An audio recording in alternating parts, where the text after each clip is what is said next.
টানা 40 দিনের রক্তক্ষয়ী সংঘাত আর অনিশ্চয়তার পর মধ্যপ্রাচ্যের আকাশে কি তবে শান্তির নতুন সম্ভাবনা? ইসলামাবাদ বৈঠক ব্যর্থ হওয়ার রেশ কাটতে না কাটতেই আবারও আলোচনায় বসার ইঙ্গিত দিয়েছে যুক্তরাষ্ট্র ও ইরান। মার্কিন প্রেসিডেন্ট ডোনাল্ড ট্রাম্প দাবি করেছেন আগামী 48 ঘন্টার মধ্যেই তেহরানের সঙ্গে শুরু হতে পারে নতুন দফার দর কষাকষি। তবে এবারের আলোচনা টেবিলে বসার আগে ইরানকে মানতে হবে ওয়াশিংটনের দেয়া কঠিন দুটি শর্ত।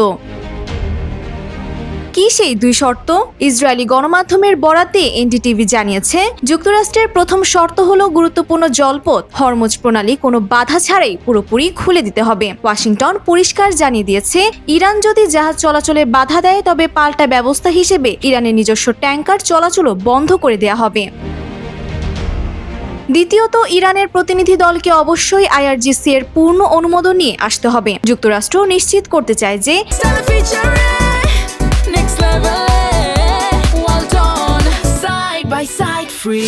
টেবিলে হওয়া যে কোনো চুক্তি যেন ইরানের শীর্ষ পর্যায় থেকে সরাসরি কার্যকর করার ক্ষমতা রাখে।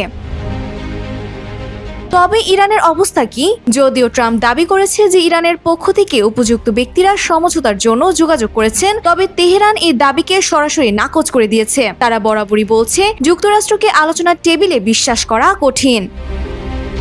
28 ফেব্রুয়ারি থেকে শুরু হওয়া যুক্তরাষ্ট্র ও ইসরায়েলের যৌথ সামরিক অভিযান এবং 40 দিনের ভয়াবহ যুদ্ধের পর বর্তমানে 14 দিনের এই অস্থায়ী যুদ্ধবিরতি চলছে। এখন প্রশ্ন হলো, এই যুদ্ধবিরতি কি স্থায়ী শান্তিতে রূপ নেবে নাকি ট্রাম্পের শর্তে আবারও ভেস্তে যাবে কূটনীতির শেষ সুযোগ?